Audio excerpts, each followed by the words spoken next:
नमस्कार दोस्तों, मैं राय सिंह थराण। लगातार मेरे साथ बने रहिए, देखते रहिए DH लाइव। तो हम चर्चा करेंगे चुनाव आयोग को लेकर के।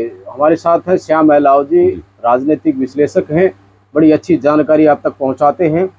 तो हम चर्चा करेंगे क्योंकि 2019 का चुनाव था, उसमें चुनाव आयोग ने लेकर के क्या प्रतिक्रियाएं दी।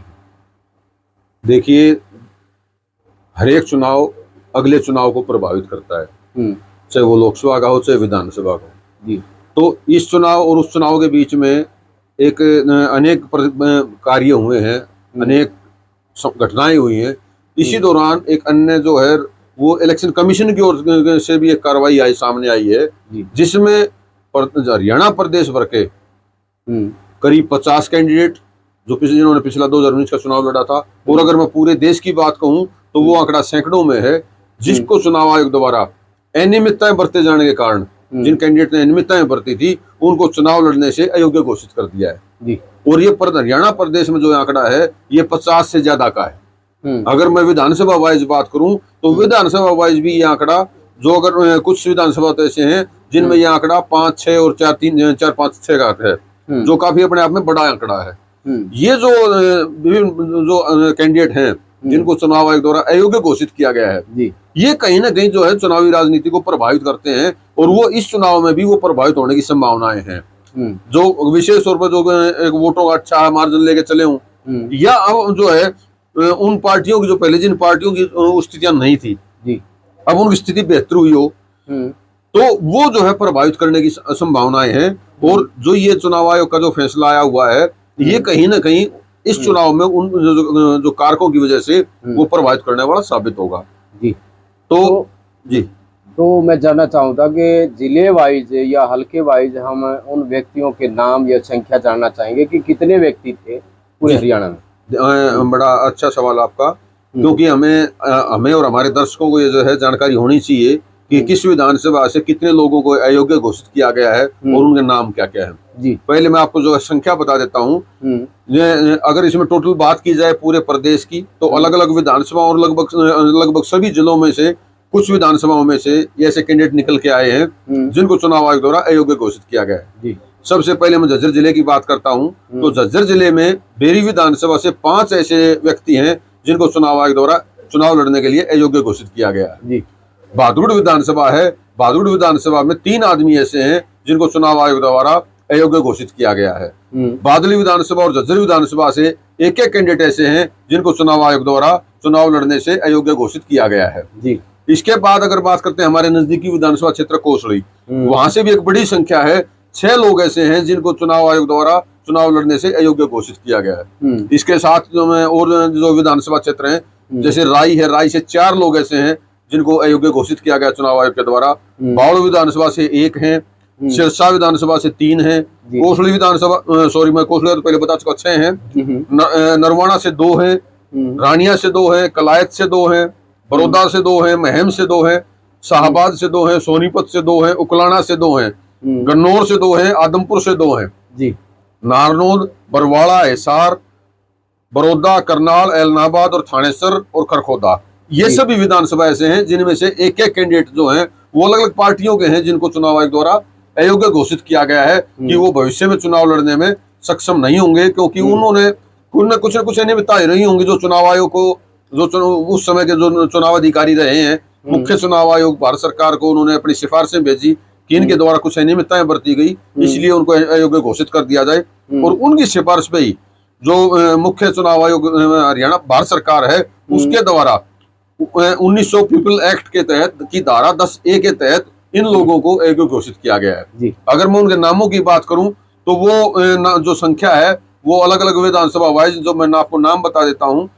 जैसे बड़ौदा विधानसभा है, वहां से रामफल शर्मा जी हैं जिनको चुनाव आयोग द्वारा अयोग्य घोषित किया गया है। करनाल से जो है सतीश वाल्मीकि हैं, एलनाबाद से बंसीलाल हैं, रानिया से राय सिंह गोदारा हैं, रानिया से एक और व्यक्ति है बलवंत राम है। वहीं बहादुरगढ़ की अगर हम बात करें तो बहादुरगढ़ से वेद प्रकाश है जो लाइन पर बहादुरगढ़ के रहने वाले हैं। बहादुरगढ़ से ही दूसरे व्यक्ति हैं सुनील कुमार, वो भी बहादुरगढ़ नेताजी नगर के रहने वाले हैं। इसके अलावा बहादुरगढ़ से एक और तीसरे व्यक्ति का नाम आ रहा है मनदीप सिंह, वो जो है बहादुर जटवाड़ा मोहल्ला के रहने वाले हैं। जी ये जो तमाम इस तरह के जो व्यक्ति हैं जिनके नाम चुनाव आयोग द्वारा अयोग्य घोषित किए गए, जिनको चुनाव लड़ने में मनाही की जा रही है। जी इसी प्रकार बादली विधानसभा है, वहां से नरेश पाल हैं जो कुटानी गांव के थे, जी उनको अयोग्य घोषित किया गया है। जी जी झज्जर विधानसभा की अगर हम बात करें तो झज्जर विधानसभा से जोगेंद्र सिंह ऐसे हैं जिनको जिनका गांव सूरजगढ़ है, उनको भी चुनाव आयोग द्वारा अयोग्य घोषित किया गया है। इसी प्रकार सिरसा से सुशील कुमार हैं, सिरसा से ही एक और है प्रदीप कुमार हैं, सिरसा से ही एक और तीसरे व्यक्ति आते हैं, महिला है वो राजबाला नाम उनका, जो सिरसा मेला ग्राउंड की रहने वाली है, उनको भी चुनाव आयोग द्वारा अयोग्य घोषित किया गया है।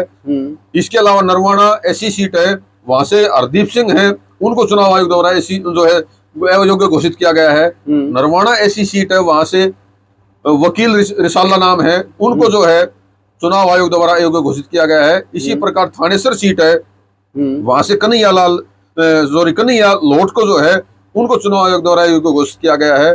इसी प्रकार ऐसी सीट करखोदा है, वहां से हरपाल सिंह हैं जो विलेज पीपली के रहने वाले हैं, डिस्ट्रिक्ट सोनीपत से हैं, उनको भी चुनाव आयोग द्वारा अयोग्य घोषित किया गया है। इसी प्रकार कलायत विधानसभा से भी दो नाम आते हैं, जिसमें सत्यनारायण है तो एक कृष्ण खटकड़ है, उनको भी चुनाव आयोग द्वारा अयोग्य घोषित किया गया है कि वो भी ये जो अगला चुनाव है भविष्य में वो कभी जो चुनाव लड़ने की स्थिति में नहीं है।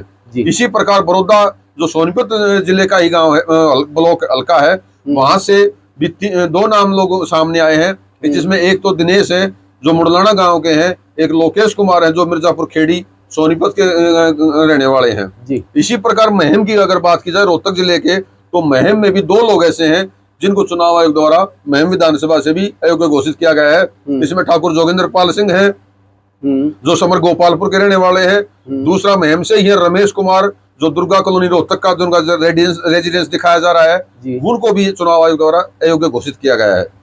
हम बात करते हैं शाहबाद ऐसी सीट की, वहां से भी दो लोगों को जो है चुनाव आयोग द्वारा अयोग्य घोषित किया गया है, जिसमें संदीप कुमार है जो विलेज अरजाना कला के रहने वाले हैं, वहीं दूसरे जो है वो कुलबीर सिंह हैं जो विलेज कठवा के रहने वाले हैं। इन दोनों को भी चुनाव आयोग द्वारा अयोग्य घोषित किया गया है। दूसरे हम दोबारा फिर से सोनीपत पे आते हैं। सोनीपत जो प्रॉपर विधानसभा है उसमें भी दो लोगों को जो है चुनाव आयोग द्वारा अयोग्य घोषित किया गया है, जिसमें करण सिंह जो सोनीपत के सिटवाली गांव के रहने वाले हैं, दूसरे हैं ओम प्रकाश मेहता जो पंचम नगर सोनीपत के रहने वाले हैं, इनको भी चुनाव आयोग द्वारा अयोग्य घोषित किया गया है। ये जो तमाम जो लोग निकल के आ रहे हैं, इन्होंने कहीं इनके ऊपर कहीं न कहीं चुनाव के आयोग जो नियम है उनकी अनदेखी करने का जो कोई उनको मामला है या उनको जो द्वारा अनियमितता बरते जाने की स्थिति है, इस स्थिति में उनको जो है चुनाव आयोग द्वारा अयोग्य घोषित किया गया है।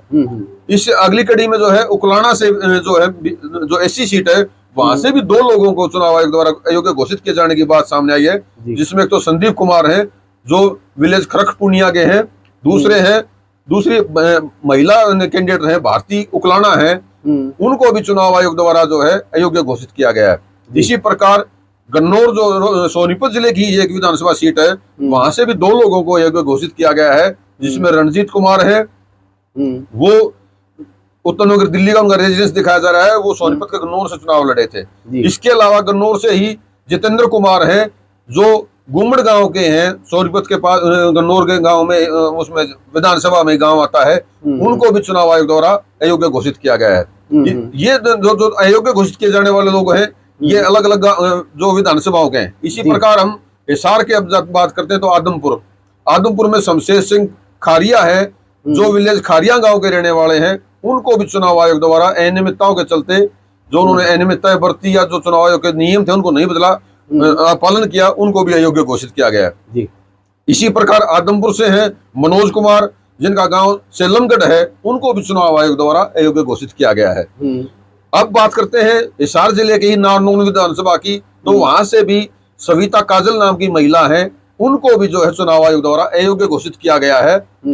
अगला नाम भी हिसार जिले से ही बरवाड़ा विधानसभा सीट से आता है, वहां से भी अनिल कुमार जो शर्मा है जो सरतोदा कला के रहने वाले हैं, उनको भी चुनाव आयोग द्वारा अयोग्य घोषित किया गया है। अगला जो नाम है वो हिसार शहर का है, हिसार विधानसभा का है, उसमें प्रमोद बागड़ी है वाल्मीकि समाज से है, उन्होंने जो चुनाव लड़ा था उनको भी अयोग्य घोषित किया गया है।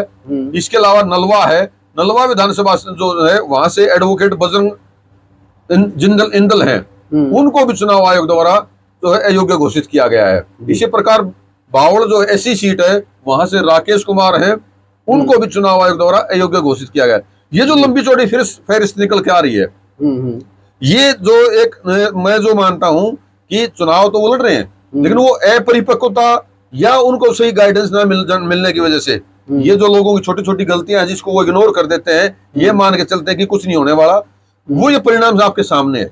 जो मैं अभी आपको जो नाम बताने लग रहा हूं, ये तमाम लोग वो हैं जो अनियमितताओं की वजह से, जो चुनाव आयोग के जो नियमों के अनुसार उनको ऊपर फिट नहीं बैठे और उसकी वजह से इनको जो है वो बाहर का रास्ता देखना पड़ रहा है, वो आगे भविष्य में चुनाव लड़ने की स्थिति में नहीं है जी।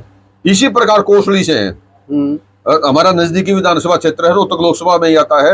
एडवोकेट राजरतन सिंह है रेवाड़ी के, उनको भी चुनाव आयोग द्वारा जो है अयोग्य घोषित किया गया है। इसी प्रकार कोसली से ही है, रतनलाल है, करौली गांव है उनका रेवाड़ी के पास ही, उनको भी चुनाव आयोग द्वारा जो है अयोग्य घोषित किया गया है जी। इसी प्रकार एक बार फिर हम सोनीपत पे आते हैं। सोनीपत में 3 जो राय विधानसभा क्षेत्र है, वहां के 3 लोग ऐसे हैं जिनको चुनाव आयोग द्वारा अयोग्य घोषित किया गया है। इसमें इंद्रजीत है, वो उनका विलेज जो है नारी है, उनको अयोग्य घोषित किया गया है। वहीं विजेंद्र कुमार है, असावरपुर गांव है उनका, उनको भी अयोग्य घोषित किया गया चुनाव आयोग के द्वारा। वहीं सुनील कुमार है जो गांव नंगल कला के रहने वाले हैं, उनको भी चुनाव आयोग द्वारा अयोग्य घोषित किया गया है। यानी कि राय विधानसभा से 3 लोग सामने आए हैं जी। अब हम अपने जिले पे आते हैं, झज्जर जिला है जो हमारा, झज्जर जिले में भी 5 कैंडिडेट ऐसे हैं जिनको चुनाव आयोग द्वारा अयोग्य घोषित किया गया है जी। इसमें एक तो नरसिंह कुक्कू है जो डिगल गांव के हैं, उनको चुनाव आयोग द्वारा अयोग्य घोषित किया गया है। वही बेरी से अनिल है, चिमनी गांव है उनका, उनको भी चुनाव आयोग द्वारा अयोग्य घोषित किया गया है। इसके अलावा अश्विनी दुलेड़ा है, इनको भी चुनाव आयोग द्वारा अयोग्य घोषित किया गया है। मैं आपको बता दूं, अश्विनी दुलेड़ा ये वही है जिन्होंने पिछले विधानसभा चुनाव में आम आदमी पार्टी के टिकट पर चुनाव लड़ा था और करीब 1924 वोट उन्होंने लिए थे, जो कुल वोटों का 1.65% के आसपास बनता है।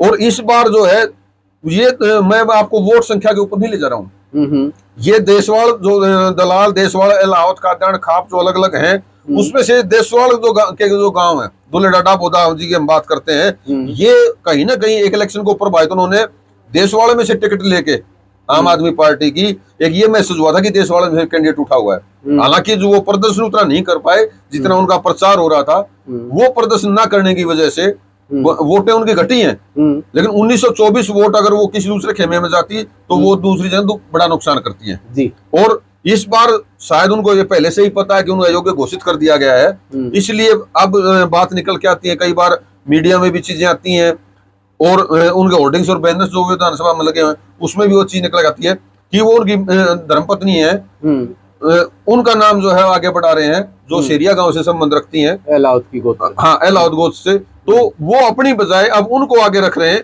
तो इसका कहीं ना कहीं ये साफ स्पष्ट दिखाई दे रहा है कि वो जो चुनाव में आगे खुद नहीं लड़ पा रहे हैं, इसलिए पहले से ही उसका बेस तैयार किया जा रहा है जी जी। अब आगे बात करते हैं, एक पुराने कद्दावर नेता रहे हैं, इनेलो पार्टी से उन्होंने चुनाव लड़ा है, ओम पहलवान है, माल्याणक पाना गांव डिगल के रहने वाले हैं।